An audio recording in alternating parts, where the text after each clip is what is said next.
Okay, I'm Riley. I'm 24. I'm from Houston, Texas.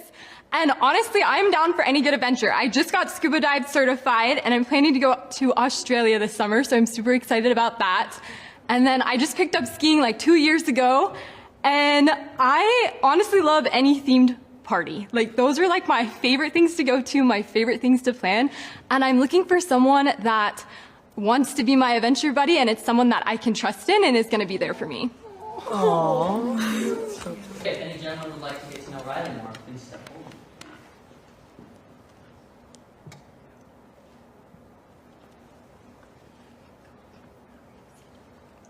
They're nervous. They're scared. They're so scared. Come on. Hey Riley, we're gonna have you sit down, but thank you for introducing yourself. Oh, they're nervous. The guys were nervous. I didn't catch that until now. Okay, So- I don't know about you guys, but that sounds like a good time if I'm going out with a friend of mine. If we're just, being buds, going out with the bros, as I guess is another way of putting it. But if this clip is supposedly to get this girl a date, I don't know. That sounds like something to do once you are already in the dating process. Do, as she put it, go on an adventure, as it were. Yeah. It's a bit too much of a leap for my taste. Otherwise, sounds fun. I did double check the context of the tweet of that video, and it turns out that's from a Mormon dating show. So, yeah. Oh, There's good thing I'm here then. aspect. But also, like, I honestly don't think. I think this is another classic example of women not understanding what men want in a significant other. But also, I just laugh at the almost like trying to shaming language that women push on men when they don't get the results that they like. It's, man, I am personally sick to death of it. It's just like, ladies, just suck it up. They're not interested. Move on. And I'll tell you this right now, women cannot handle rejection. So my take on it is that, and I say this as someone who has a weakness for redheads. She's not attractive, and Yeah. I can imagine a lot of people are gonna say that that's shallow or something. That we should have better standards than that. But I think it's important to be attractive, like for women to be attractive. Let's just be honest here. Like, sex is important in a marriage. And these were Mormons, so yeah, they were definitely like, this is something that's supposed to lead to marriage, or at least I assume. And if your man's not attracted to you, you don't have a marriage. It's a very important element. Yeah. She's just not attractive. And like, it's also not that shallow, because like, not only is attraction important for like pair bonding, it's also important for the health and the genes that your offspring are going to have. So call it shallow all you want. The woman should be attractive, and she's just not. It's the fact that as well, like, the way she spoke about what she wants, it just screams the red flag of high maintenance. Mm-hmm. And that's one thing men do not want to deal with, is a high maintenance woman. Or that because guess what? Even God. Yeah, because even so-called very attractive women who are high maintenance, sure, she might get a man to tolerate her for a time, but guess what? She will grind him down, and they'll basically want to get rid of her, or she'll be bored of the man and try and move on to the next victim. It's just simple as that. And it's so childish whenever I hear this like, what did she say? Adventure buddy? I'm looking for my adventure buddy.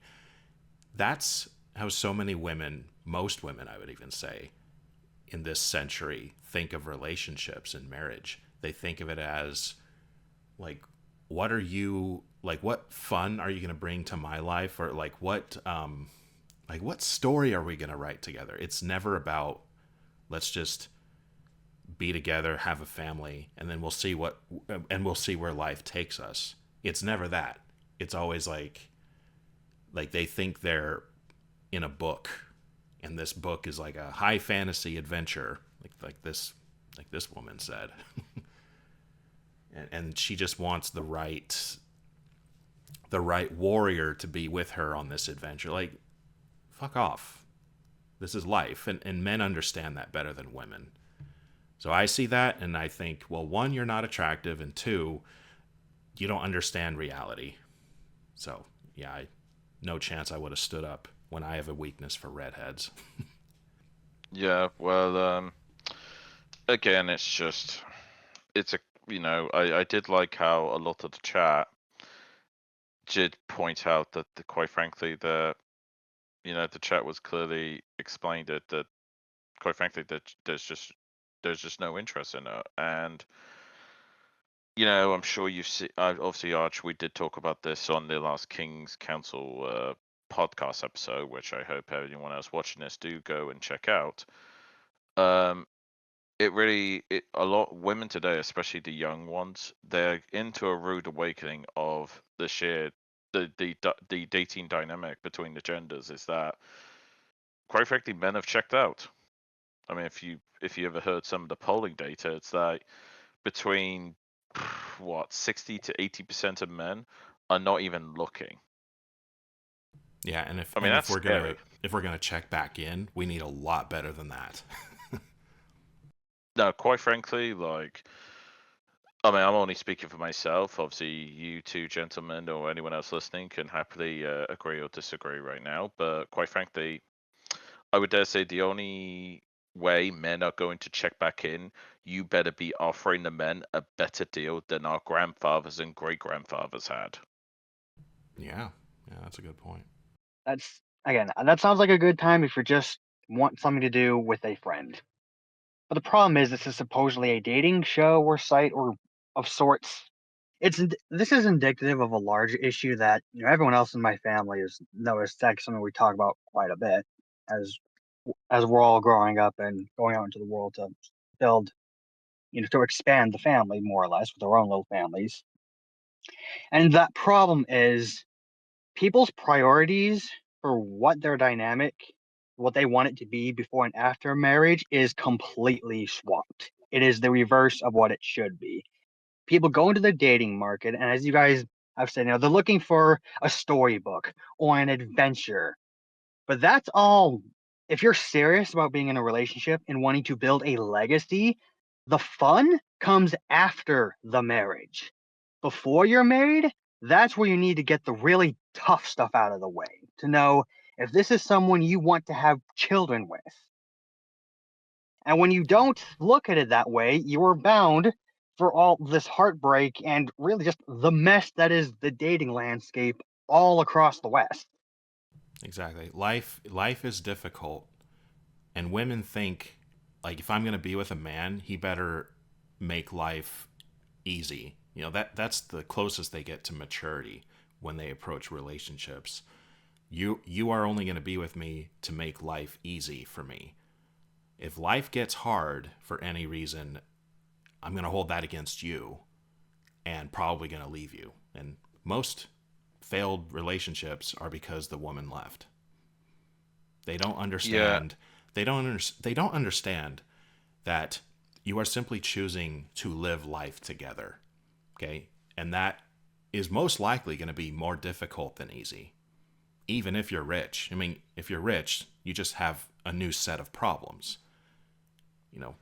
Elites like to go after each other. They're not friends with each other either. Life is difficult. And you have to be with someone who you want to endure life with. Life comes first, then have fun. And I look at this redhead and I think, like, there's no chance on earth you understand this, or ever will, for that matter. Women never grow up. I mean, by the sounds of it, she sounds extremely privileged. You can't be doing all that stuff, especially stateside, and not come from and not come from a family who are affluent when it comes to finances. But to add to Archer's point about improving things, yeah, actually, I hate to do this again, Archer. I do apologize, but to reference Rich Cooper again, he made it. He says this very well. I believe it was in his book, The Unplug Alpha, when he's talking about the red flags. He says to women, be an asset to his life, not a liability. Actually help him perform better than what he currently is today. Doesn't matter how small it is or how large it is. Be an asset to its life that he wouldn't be able to compete with himself with you than he would be without you. Because men take great value in that, and they will move entire mountains for such a woman like that. But quite frankly, the vast majority of women in the dating market are just parasites. Right. I just wanted to elaborate on the comment you made about her coming from a very what's the word Yeah, affluent family. affluent. Thank you. Yeah. A lot of Latter-day Saints do. You know, I'm one of the odd ones in the sense that my family, at least as far back as my grandparents, have always been middle lower class. You know what? You know, pretty rough times generally speaking. But that's not the case because this is well, what is it, a Mormon show? Yeah, there's a good chance that everyone there comes from at least a middle high ground family, especially if this is if any of these people are from or living in Utah. There's a good chance that they're pretty well off themselves. And I realize this is a bit of a side tangent, but it's something that's been driving me to no end lately. Is realizing just how I don't want to say privileged, blessed we've been just as a people, as a denomination.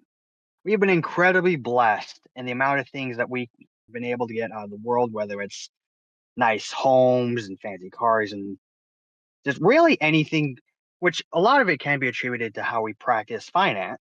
I wholeheartedly believe that that is due to how we practice finance, which is in turn a demonstration of how we practice the faith. But the problem is when you become well enough off, not necessarily just high class, but middle high class off. When you're well off enough, it is really, really easy for you to become disconnected with what the world is actually like. And it is a very prominent issue I haven't been able to stop noticing within the membership of the Church of Jesus Christ of Latter-day Saints. Much to the chagrin of our own leaders, by the way, who in recent years have been very, very vocal about making sure that we're prepared for hard times. And I just don't see it from us. No, I mean, with that case, good sir, I mean, she did this. It does say she's from Houston, Texas.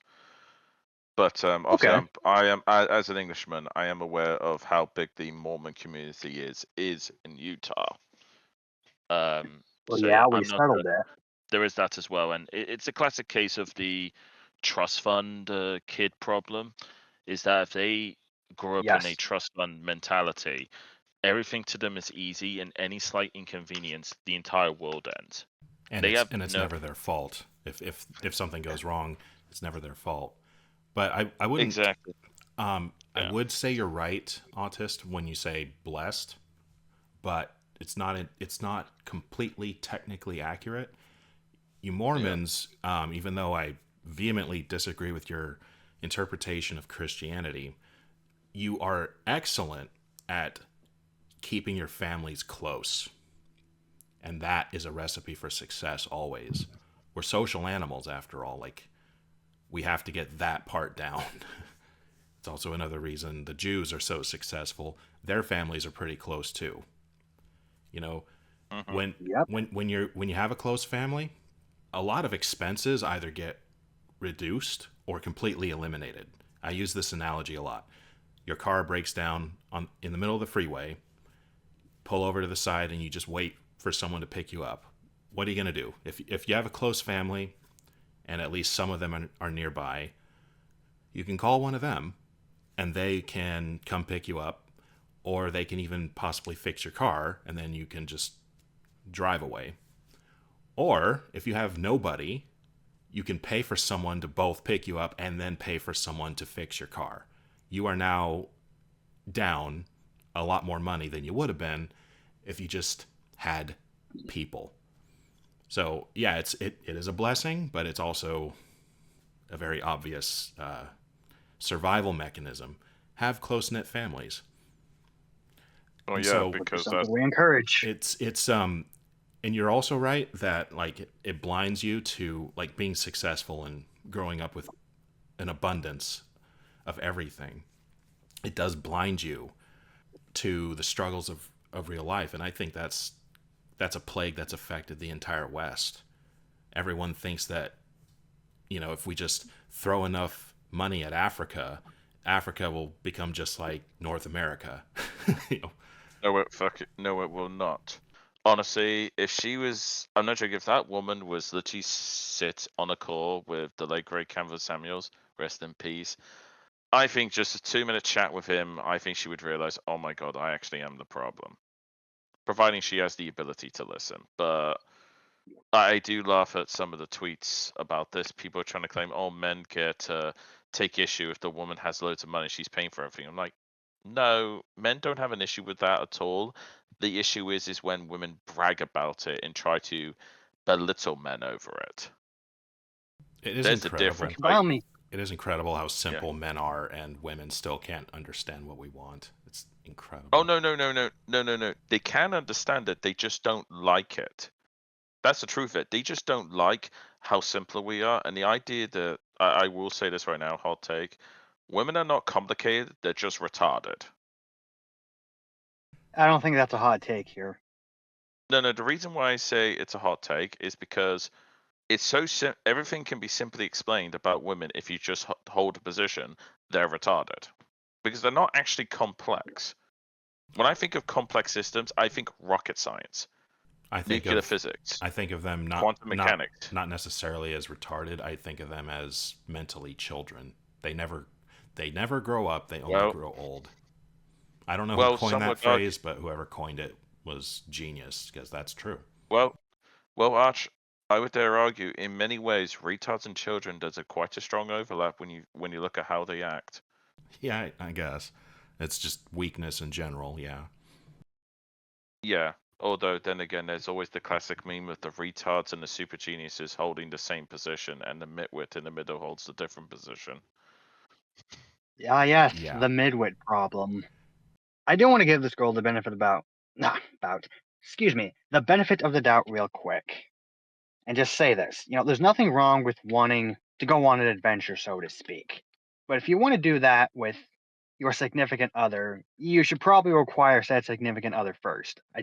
That should not be your pitch to finding a mate, be a husband or wife or spouse. Yeah, adventures are not like, let's say you do go on an adventure or two, okay? That's still not a lifetime thing. It's a supplement to the relationship.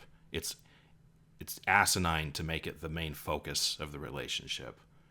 Like, oh yeah, we've been going on adventures for 50 years straight. Said no one. Not even rich people.